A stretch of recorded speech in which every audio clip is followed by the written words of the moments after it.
కృష్ణా జిల్లా మచిలీపట్నంలో నిర్వహించిన జిల్లా స్థాయి ఇఫ్తార్ విందులో పాల్గొన్న మంత్రి కొల్లు రవీంద్ర పాల్గొన్నారు.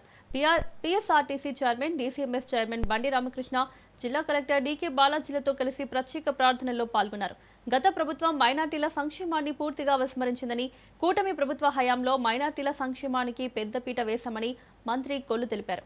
మౌజిన్ ఇమాంలకు 180 కోట్ల రూపాయలు గౌరవవేతనంగా చెల్లించామని అన్నారు. మసీదులు, దర్గాల మరమ్మతులకు పెద్ద ఎత్తున నిధులు కేటాయిస్తూ కడపలో మరో హజ్ భవన్ నిర్మాణానికి కార్యాచరణ చేపట్టబోతున్నట్లు తెలిపారు.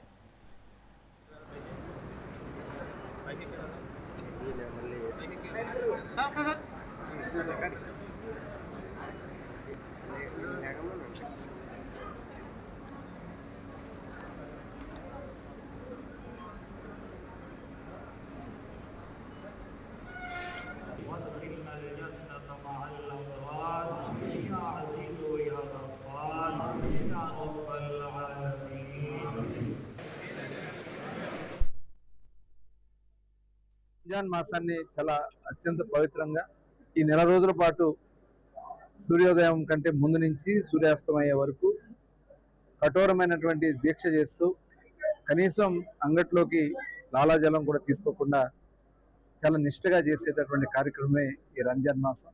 ప్రపంచ శాంతి కోసం అందరూ కూడా సుఖ సంతోషాలతో ఉండాలనే అది ముస్లిం సోదరులు చేస్తున్నటువంటి ఈ పవిత్ర కార్యక్రమం ఇవాళ ఆంధ్రప్రదేశ్ రాష్ట్ర ప్రభుత్వం గౌరవ ముఖ్యమంత్రి చంద్రబాబు నాయుడు గారు వాళ్ళ పండుగల్ని ప్రభుత్వం కూడా భాగస్వాములు కావాలని చెప్పి ఇఫ్తార్ ప్రతి జిల్లాలో కూడా ఏర్పాటు చేయడం జరుగుతుంది. ఈరోజు కృష్ణా జిల్లాలో ఈ ఇఫ్తార్ కార్యక్రమాన్ని ఏర్పాటు చేసుకోవడం జరిగింది. ఈ కార్యక్రమానికి ఆర్టీసీ చైర్మన్ పొనకళ్ళ నారాయణరావు గారు, అలాగే డీసీఎంఎస్ చైర్మన్ బండి రామకృష్ణ గారు, జిల్లా కలెక్టర్ గారు, నాయకులందరూ కూడా వచ్చి ఈ కార్యక్రమాన్ని పెద్ద ఎత్తున విజయవంతం చేయడం, మైనార్టీ నాయకులందరూ కూడా దీంట్లో భాగస్వాములు అవడం జరిగింది. ఇవాళ ప్రభుత్వం మొట్టమొదటి నుంచి కూడా ఆనాడు స్వర్గీయ అన్న నందమూరి తారక రామారావు గారు తెలుగుదేశం పార్టీ స్థాపించిన దగ్గర నుంచి మైనార్టీల సంక్షేమం కోసం అహర్నిశలు పనిచేసినటువంటి